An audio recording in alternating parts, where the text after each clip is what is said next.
Dusanzwe tuzi ko abari n'abategarugori ari bamwe mu bubaka urugo, ari bamwe mu nkingi y'urugo, kuko burya ngo kurusha umugore aba akurusha n'urugo.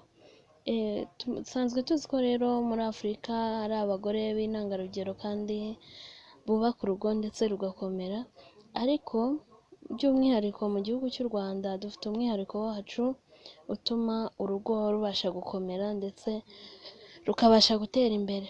Iryo banga rero tugiye kurirebaho, ese ni irihe banga abanyarwandakazi barusha abandi bategarugori bo mu bindi bihugu bya Afurika duturanye. Tugiye kurebera hamwe rero iryo banga, ese ni irihe? Ndabizi ko amashusho yabishe muribaza iryo banga ni irihe, ryabayobeye. Muri kumwe nanjye muganga Speciose hamwe n'ivuriro rya Hidden Polyclinic Natural Medicine. Nimero y'ivuriro ni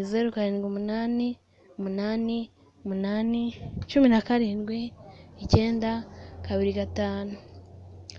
Dukomeje rero, ikiganiro cyacu kigiye kugaruka ku ibanga ry'umutegarugori w'u Rwanda, ku ibanga ry'umunyarwandakazi muri make. Ibanga rero nta rindi ni ibanga ryo gukuna cyangwa se guca imyeyo. Guca imyeyo ni igikorwa rero gikorwa n'abari n'abategarugori ndetse b'abanyarwandakazi. Icyo gikorwa rero ni umwihariko rero ku banyarwandakazi, ndetse ari nacyo gituma habaho umwihariko mu bari n'abategarugori bo muri Afurika. Gukuna rero cyangwa se guca imyeyo ni ibintu byiza cyane ku mwari n'umutegarugori w'u Rwanda, cyane dore ko ari umwihariko mu kubaka urugo, cyane ko icyitegererezo cy'abanyafurika ari abanyarwandakazi, dore ko bubaka urugo ndetse urugo rukamera neza, urugo rugakomera. Turahera rero ku bibi byo kudakuna cyangwa se ibibi byo kudaca imyeyo.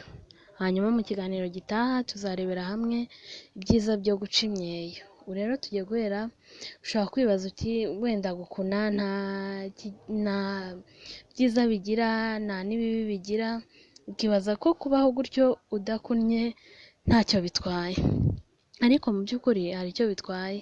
Ubu rero tugiye kurebera hamwe, ese ni ibihe bibi, ni ayahe mazina asebya umutegarugori utarakunnye mu Rwanda? Tugiye kuyarebera hamwe rero. Ni ukuvuga ngo umutegarugori utarakunnye bamwita umupfapfa. Iryo ni izina rya mbere. Umupfapfa, nyirarukebano rurimo ubusa, nyirakirimo ubusa, ni akeso katagira ikirimo cyangwa se karangaye, ni icyuho kirimo ubusa. Ayo rero ni amazina menshi cyane agenda ahabwa abantu batakunnye. Ikindi, utarakunnye bamwita igipampara. Uri kumva niba utarakunnye nta myeyo ufite, uri igipampara, kuko nta kintu ufite, nta kintu gishamaje, nta rya banga ry'umunyarwandakazi ufite.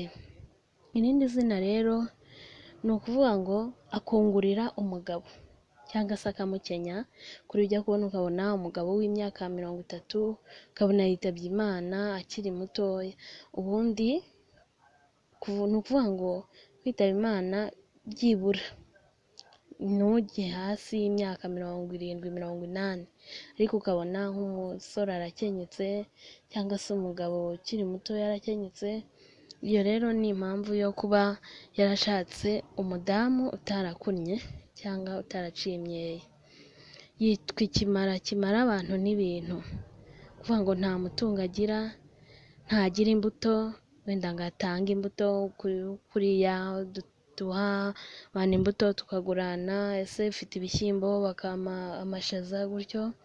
Ariko umuntu utarakunnye yatanze imbuto ntago yera, ndetse kandi aratubya ntiyeza, niyo yahinga agashyiramo ifumbire kajana ntabwo yeza. Kandi bavuga ko umugabo umurongoye atunze umutungo mwinshi, umutungo ugenda umushiraho, ntacyo yorora ngo kimukundire, ntacyo ahinga ngo cyere. Mbese umuntu utarakunnye ni ukuvuga ngo nta kintu na kimwe ashobora gukora ngo gikunde kubera atakunnye. Rero bagenzi banjye, niba ufite ikibazo cyo kuba utarakunnye, ndahari nka muganga, ndahari ngo ngufashe. Imiti ikuna ndayifite, ndagufasha, ndagukorera iminsi 3 kugera ku minsi 14 uba wagwije. Ndagufasha hano ku ivuriro rya Inde Polyclinic Natural Medicine kuri sitasiyo ya SP ya Kimisagara. Imiti irahari, n'ubundi burwayi bwose urwaye tugane tukuvure, tubashe kukuvura. Umuntu rero utarakunnye ntabwo abasha gushimisha umugabo. Washimisha umugabo ute se? Ahashimisha umugabo ntaho ugira. Ni ukuvuga ngo iyo wakunnye, umugabo agenda akora kuri ya myeyo yawe, hanyuma ubushake bukaza, hanyuma mukinjira mu gikorwa mumeze neza muri babiri. Ariko iyo utakunnye nta bushake ushobora kugirira umugabo, cyangwa se umugabo umushimishe. Naho waba ufite amavangingo menshi, ntabwo washimisha umugabo utarakunnye. Ni ukuvuga ngo gukuna bituma ushimisha umugabo akaba ataguca inyuma, urugo rugakomera. Mbese mu gutera akabariro koko ka kabariro kagakomera nk'uko babivuga. Ni ukuvuga ngo rero gukuna ni ibintu byiza cyane. Niba utarakunnye, niba ufite umwana, tugane tumukorere nawe cyangwa tugukorere. Umukobwa utarakunnye rero iyo amaze kurongorwa, umukobwa utarakunnye iyo yamaraga kurongorwa, ni ukuvuga ngo wenda niba mwaraye mukoze ubukwe, umugabo agasanga ntiwakunnye, umugabo wawe yafataga urweso n'ingingo y'ikibonobono, agashyira mu rweso, hanyuma agatereka mu gakangara. Yamara gutereka mu gakangara, akagaha umuntu akakajyana iwabo w'umukobwa. Iyo yagezagayo, iyo ntumwa yageraga iwabo w'umukobwa, bakakira bakabona ibirimo, bagasanga ni ingingo y'ikibonobono ndetse yashyize mu rweso, bahitaga bamenya ko umukobwa wabo ari umupfu, ari umupfapfa, nta kintu yakoze, ataciye imyeyo, atakunnye. Icyo rero nicyo cyavugaga ko umukobwa atakunnye iyo yashyingirwaga. Ngo rero gukuna ni ibintu byiza. Murumva ko umugabo yabashaga kumusenda kubera ko atakunnye, bitewe n'uko yabaga yabibonye. Hanyuma rero ikindi kibi cyo kudakuna, iyo utakunnye mu kubyara biragorana, ariko burya imyeyo, iyo wakunnye imyeyo iragufasha ukabyara neza nta kibazo ufite. Ikindi, iyo wajyaga kubyara, tuvuge wenda utarakunnye, turi kuvuga ibibi byo kudakuna, ukajya kubyara utarakunnye. Iyo wabaga utarakunnye, uwakubyazaga, ndavuga mu Rwanda rwo hambere, kuko abenshi babyariraga mu rugo, ariko ubu ni kwa muganga, n'ubu kandi biriho. Iyo ugiye kubyara utarakunnye, aho wabyariye, uwakubyaje ahitaga ahamagara iwanyu, cyangwa se agahamagara mukeba wawe, hanyuma agafata ivu ryo mu ziko, ino ziko rya kinyarwanda, akarikurahira mu myanya myibarukiro yawe, avuga ati pu pu pu, uramara iwanyu ntumare w'umugabo. Ayo magambo niyo yavugaga, ariko kurahiramo ryavu nyine. Akongera bagafata intosho, urabona ikibuye, bakagihirikira aho wabyariye, hanyuma intosho yo bayihirikiraga aho wabyariye, bavuga bati uramara iwanyu ntumare iyo washatse. Urumva rero ko ibyo ni ibintu bibi cyane byo kudakuna, ni ibintu bibi cyane kudakuna. Tugane rero tugukorere. Urumva ko gukuna harimo ibintu byiza cyane. Reka mbacire muri make ibyiza byo gukuna, tuzareberaho ubutaha. Gukuna bituma ushimisha umugabo, uba wambaye, uba uri umwari wujuje ibyangombwa, uba woroshye, ufite amavangingo. Ni ukuvuga ngo gukuna, uriya ni umwambaro w'abadamu, uba wikwije, naho wakwicara nabi ntawakureba mo imbere, kubera ko waba wambaye mu kubyara.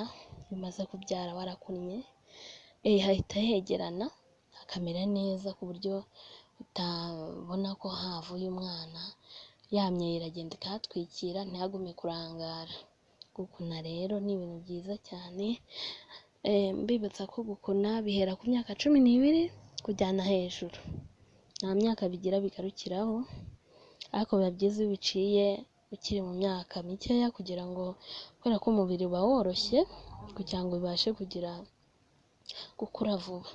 Nuba rero ufite umwana ufite imyaka 12 utangiye kugera mu bwangavu, munzanire mukorere hano ku ivuriro rya Indem Polyclinic Natural Medecine kuri sitasiyo ya Kimisagara SP.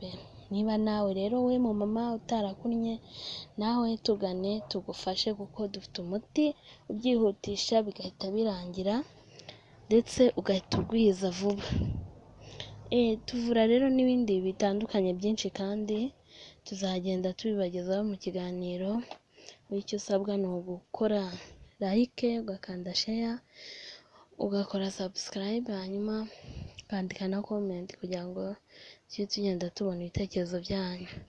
Guma rero ukore like, ukore share, ukore subscribe, hanyuma ujye ubona ibiganiro uko buri kiganiro kigiye kuri channel uhita ukibona, kuko iyo wakoze ibyo byose ikiganiro cyose kigezeho urakibona.